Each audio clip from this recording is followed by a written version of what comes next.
আজকে আমি ১ কাপ ময়দা আর একটা ডিম দিয়ে ঝটপট করে বাচ্চাদের পছন্দের একটা নাস্তা বানিয়েছিলাম। আর বাচ্চারা কিন্তু এই খাবারটা অনেক পছন্দ করেছিল।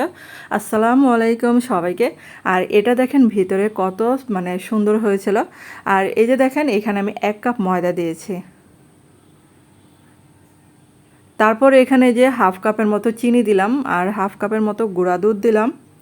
তারপর এখানে স্বাদ মতো লবণ দিলাম। আর এই যে এখন একটু বেকিং পাউডার দিলাম। তো সমস্ত উপকরণগুলো ভালো করে মিশিয়ে নিচ্ছি।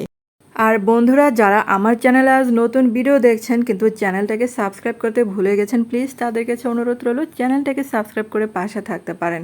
আর এখানে একটা ডিম দিয়ে দিলাম। তারপরে এখানে কিছুটা তেল, আর তেলের পরিমাণটা দিলাম অল্প পরিমাণে আর কি। আর এখানে যে আবারও কিন্তু ভালো করে মিশিয়ে নিচ্ছে। আর আরেকটা কথা, এখানে কিন্তু আর কোনো পানি লাগবে না।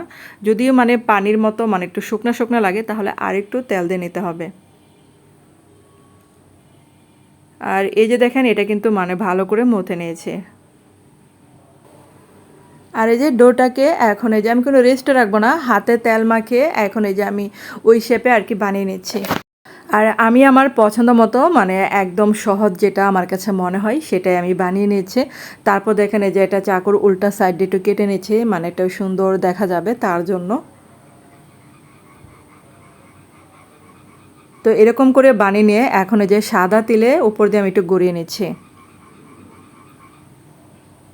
আর আবারও দেখেন আরেকটা বানিয়ে দেখাচ্ছে আপনাদেরকে। তো সেমভাবে কিন্তু সবগুলোই বানিয়ে নিতে হবে। আর সাদা তিল যদি থাকে তাহলে দিবেন, কিন্তু এটা দেখতে আর কি ভালো লাগে, তো বাচ্চারা আকর্ষণ হয়ে খাবে এটা। আর চুলার আঁচটা বন্ধুরা একদম কমিয়ে রাখতে হবে, না হলে আবার যখন তখন পুড়ে যেতে পারে, ভিতরে কাঁচা থাকবে। তো কম আঁচে এগুলো ভেজে নিতে হবে। আর এটা অনেকটা বিস্কিটও বলা যায়, কারণ যেহেতু এখানে আমি কোনো পানি ইউজ করি নাই। আর বন্ধুরা আমার রেসিপি আপনাদের কাছে কেমন লাগে অবশ্যই কিন্তু কমেন্ট করে জানাতে পারেন। যদি ভুল হয় সেটাও কিন্তু কমেন্ট করে জানাতে পারেন, তাহলে পরবর্তীতে আমি শিখে আবার আসবো ভালো করে।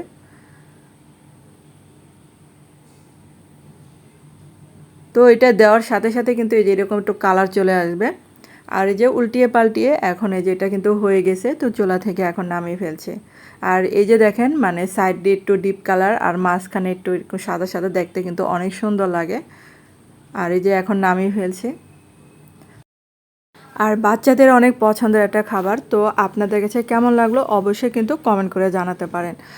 আর এই রেসিপিটা উপরে তিল থাকে, কামড়ে কামড়ে তিলটা পড়ে, অনেক কিন্তু মজার হয়। তো আপনারা ট্রাই করবেন এরকম উপরে দিয়ে তিল দিয়ে করার জন্য। আর এই যে দেখেন একটা ভেঙে দেখাচ্ছে আপনাদেরকে।